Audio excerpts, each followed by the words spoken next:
Season's greetings, phys ed teachers. Today I'm going to take you into Santa's Skee-Ball village. I'm going to show you how we set up this 9-station course for students this week. First things first, we used a Gator Ball for their ball to use for this week. We tried the play pit balls, but they were just too light and couldn't get much weight traveling up the table, so we switched to these. These are sanitized before and after. We have enough to switch them out to if they don't get dry enough on time. All right, so let's go to hole number 1. Students have kind of a challenge on this one. This one's kind of neat. They're going to take their ball, they're going to try and roll it up the table, try to avoid the gap right there. There's 3 buckets to catch the ball in case they miss and it doesn't get over. If they get successfully down on the other table, there are 3 buckets, 5, 10, and 25 for them to be able to score. We use math in this, so they're going to be able to use some addition. Each hole does have the point value of 5, 10, and 25. This one's been a pretty fun one for them to go through. Hole number 2, we didn't have enough big tables to use, so what we got for this one is we used a little bag game board, and students are going to come up to the edge of the table. They'll roll it off.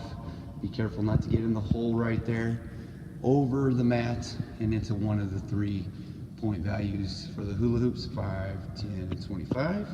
So different type of levels they're using, not just a high table, they'll use a low table as well. Hole number 3, they'll come up to the edge of the table. We've got crates at the end. Get their ball to roll off the table.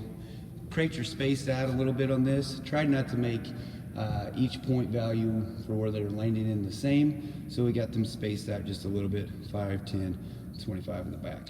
Number 4, coming up to the edge of the table, going off the ramp by rolling it. Laundry baskets in the back, 5, 10, and 25. Got them in a straight line for them to try and get. Number 5, up to the edge of the table, roll the ball to get into one of the buckets.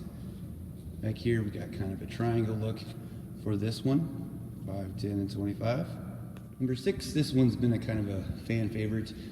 They'll start the edge of the table. They're going to try and roll it to avoid the Grinch hitting it. We used pools on this one. I drew that base. 25, 5, and 10 for the pools. 25 is in the back if they're going to try and get it past the Grinch who's trying to take away their points for them today. Different outlook on number 7. We inverted this one, so instead of rolling up, they're going to start at the edge of the table and roll it down to see if they can get it in one of the 3 big hula hoops down there with 5, 10, and 25. All right, for number 8, another small board, rolling it off over the mat into the line of the can jams, 5, 10, and 25. And then lastly, with number 9, come up to the edge of the table, roll it off. We've got 3 big tubs against the wall over there, 5, 25, and 10. So this is our Santa Skee-Ball village. Usually keep them at the station for maybe 4 or 5 minutes. Just give them enough time to get a couple rolls in. Partner them up with 2. One person will be behind the cone, ready to go when the other person is done rolling and collects their ball. They've had a lot of fun with this so far this week, so hopefully you can do something like this. I have modified it for the little kids when they come in for kindergarten and preschool, pushing the tables up just a little bit more to help them out to get something in one of the objects, or with the older kids, 1st and 2nd grade, I'll pull the tables back to make it more of a challenge. All right, thanks guys, have a good day.